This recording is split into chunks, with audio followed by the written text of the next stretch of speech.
यो चोकमा चाहिँ यही हो क्या कस्तो आँडेहरू यो कर्नर नै दामी छ यार हाई स्पिड कर्नर हो नि त हाम्रो ट्र्याकमा चाहिँ यस्तो हाई स्पिड कर्नरहरू हुँदैन है त्यो चाहिँ कुरा ओए ओए म्यान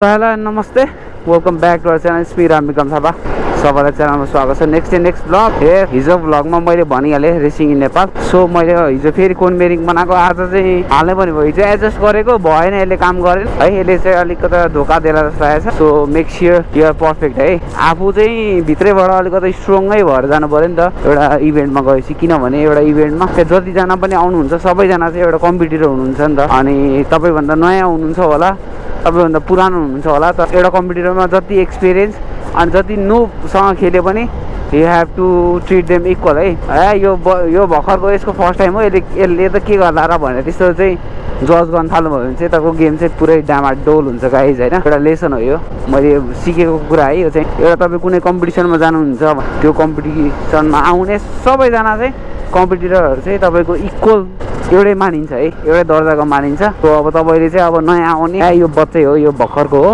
यसले के गर्ला र त्यसरी जज गर्न थाल्नुभयो भने चाहिँ तपाईँको गेम चाहिँ फेरि पुरै डामाडोल लाइफ ड्यामेज हुन्छ नि तपाईँको है फेरि है सो त्यही भन्न चाहन्छु अनि त्यसको लागि नै आफू पनि अलिकति भित्रैबाट स्ट्रङ त भएर जानु पऱ्यो नि त ढुकढुक भइसक्यो अहिलेदेखि नै रेसको लागि सो सबसे ढुकढुक भनेको चाहिँ रेसको एउटा लाइनमा बस्दाखेरि चाहिँ हो तर यसपालि चाहिँ धाराको तेल खाएर जाने हो मेरो घरको धारामा तेल आउँछ त्यो टेकु जाउँ अनि आज हाम्रो नयाँ ग्राफिक्स पनि आउँछ होला बाइकको लागि हाम्रो रेसिङ पार्टनर भनेको चाहिँ Petronas lubricant so Nepal road racing championship उतै गएर अब भनौँ न अब टेकु नै जाउँ त्यो 2-4जना राइडरहरू पनि भेट हुन्छ होला उहाँहरूलाई पनि सोधौँ न के छ कस्तो छ रेसको बारेमा गाइज वेलकम ब्याक अगेन है छोटो राइड जानु पऱ्यो भने हिँडेको म चाहिँ एक्लै राइड जाउँ भने हिँडेको म चाहिँ है अब कहाँ पुगिन्छ गएर आउनु पऱ्यो गाइज आइपुग्यौँ हामी ओ सरी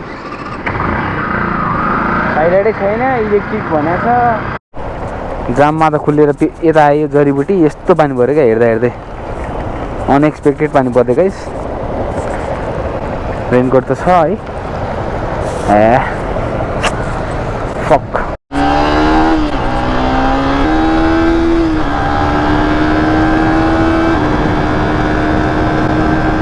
ओहो घाम लाग्यो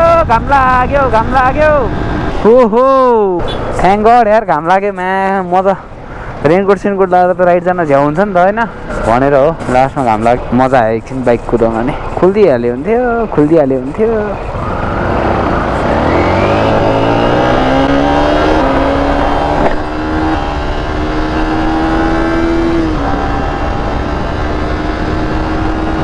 ल कुदाउनु त मजा आउँदो रहेछ तर पावरै बुझिनँ यार मैले 2-3 गियरमा कस्तो मिठो कुद्नु पर्ने अझ लङ तान्नु पर्ने हो यहाँ चाहिँ धन्न पानी छ अब चाहिँ पानी पर्दैन गाइज हामी सब भाग्यमानी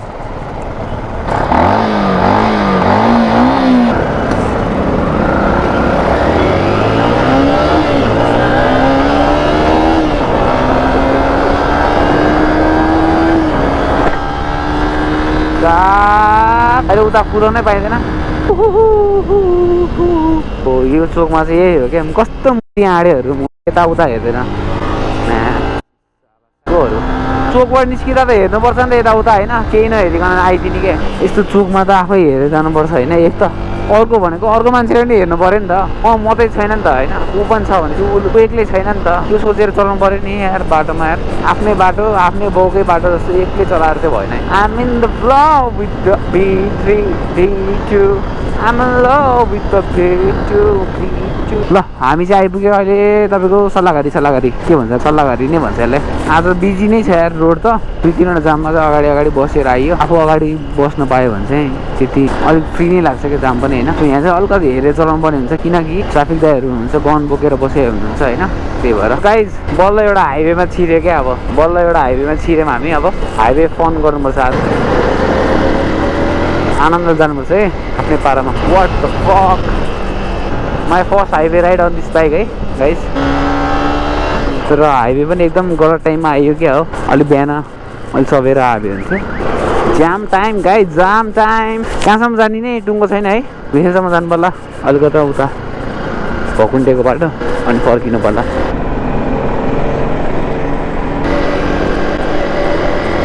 मेरो आजको राइड पार्टनर चाहिँ एनएस वाला दाजु हुनुहुन्छ।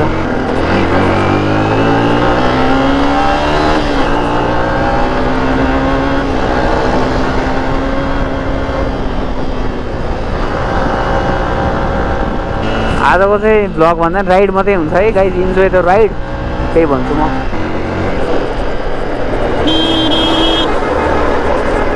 लास्ट कुदाउने अरे बुलेर। ओ यो हाम्रो डाँडा काँडा राइड जाने भएर होला, यो बाटोमा चाहिँ लास्टै रिक्स लाग्ने क्या है, लास्टै रिक्स लाग्छ।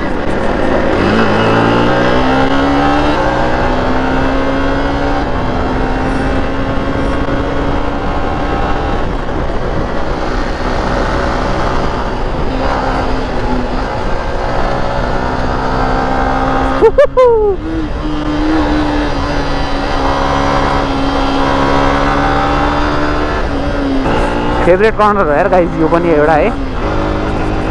ट्र्याक्टरले के बोकिरहेछ?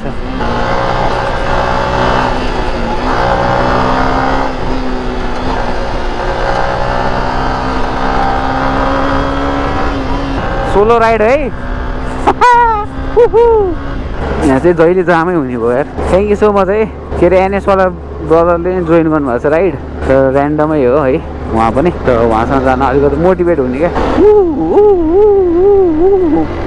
अझै हामी धुलीखेलसम्म सँगै जानुपर्छ है। केटाको कमेन्ट गर है। अहिले उहाँको नामसाम पनि सोधेर यसो हातसात मिलाउनुपर्छ धुलीखेलमा पुगेर। तर राइडमा चाहिँ मेन फोकसै रोड मात्रै हुन्छ क्या, अरू केही कुराहरू चाहिँ देखिन्न, थाहा नै हुन्न, यादै हुन्न के छ कसो छ कसरी अगडम बगडम।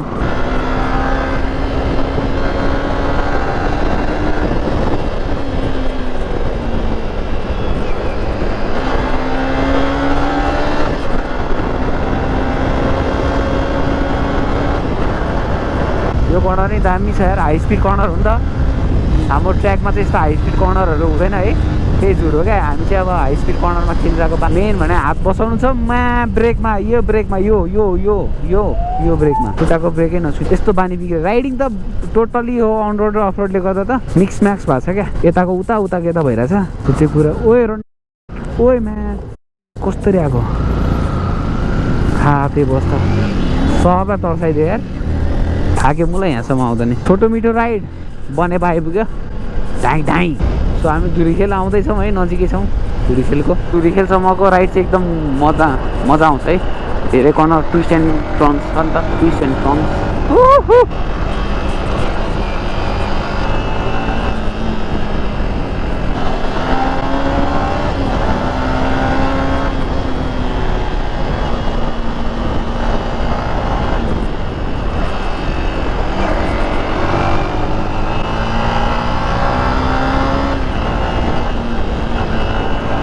एकदम हेरेर कुदाएको छु है गाइस। त्यहाँ जे पाइँदै हानेर कमेन्ट हान्ने होइन है, फेरि होस् गर्ने नि त्यहाँ भनेर भन्दिनँ, आफ्नो इच्छाले कमेन्ट गर्नु होला गाइस।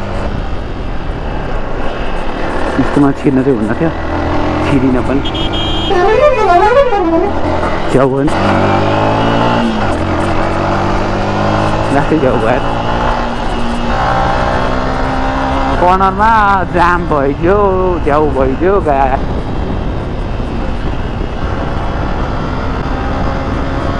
R3 कुदा जस्तो फिलिङ आइरहेको छ यार मलाई त कसम। यो होइन बात, इट्स फिल लाइक R3।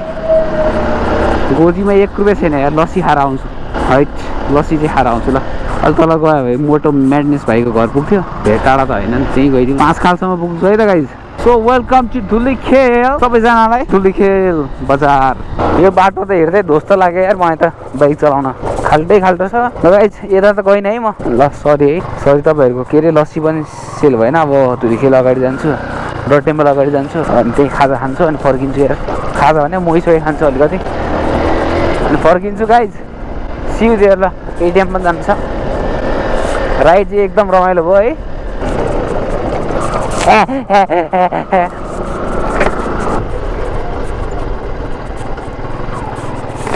तँलाई यति बेसी जोगियो नि बच्चाहरू।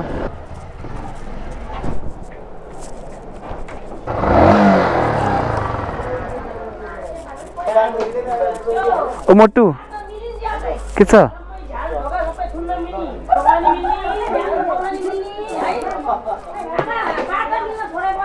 सो गाइज धुलीखेलबाट फर्किँदैछु होइन अब चाहिँ उता पुगेर ग्राफिक हाल्नु छ बाइकमा सो एकचोटि टेकुनै गएर भेट्नु पर्ला जस्तो ब्याट्री पनि धेरै छैन 50% मात्रै छ अलिअलि केही भयो भने खिचौँला है त गाइज छु देयर एट टेकुमा भेटौँला सो राइडबाट म टेकु आइसकेँ होइन अब यहाँ चाहिँ बाइक धुँदैछु अब बाइक चाहिँ लगेर स्टिकर हाल्नु छ ग्राफिक्स हाल्नु छ होइन हेरिजमा बाइक भाइले धोइदिइरहेछन् धन्यवाद भाइहरू टिलिक्कै बनाइदिएछ नि त बबाल भएको छ सो एकछिन अब एकैचोटि हामी चाहिँ गणेश दाइको बसमा गएर भेट्नुपर्छ है त गाइज सिधै सो हाम्रो नयाँ एउटा लोगो पनि निस्किएको छ दिस इज टर्बो स्नेल है 58 छैन त राम्रो छैन त गाइज सो यहाँ गणेश दाइको पसलमा आइपुगेको छु स्टिकर हाल्न race bike this is my race bike सबैजना बाइक हेर्दा पुरानो बाइक छ के होला योले केही हुन्छ त यसले भन्छन् है आफूलाई त यो बाइक मन परेछ ओल्ड इज गोल्ड हो नि त यो नयाँ ग्राफिक्स हाल्यो रेसको है अनि thank you so much Petronas for the sponsorship है for supporting us Twin Side Blogs and the team है यसपालि पेट्रोनासबाट चाहिँ 4 जना राइडर सपोर्ट गर्नुभएको छ एकदम हामी चाहिँ सबैजना चाहिँ लगभग कलङ्कीकै राइडरहरू होइन पविन भाइ राजकुमार पट्टु दाई अनि म 4 जना है अनि त्यही नै हो thank you so much Shyam दाई है अरू के भन्नु लाग्थ्यो भने अनि मैले यो स्नेल हाल्नुको रिजन चाहिँ के भने even a snail can be fast होइन टर्बोवाला क्या स्नेल त्यो चाहिँ मेरो दिमागमा पहिल्यै आएको थियो क्या एउटा यो लोगो चाहिँ बनाउँछु टाइपको भइरहेको थियो अनि thank you so much Ganesh दाई है स्टिकर भने जस्तो बनाइदिनु भएकोमा चाहिँ धेरै धेरै धन्यवाद छ तपाईँलाई पनि सो अहिले चाहिँ अब घर लाग्दैछु गाइज यही नै हो राति पनि भइसक्यो आजलाई यति नै हुन्छ till then keep loving keep supporting Twin Side Blogs है जय Nepal bye bye guys see you soon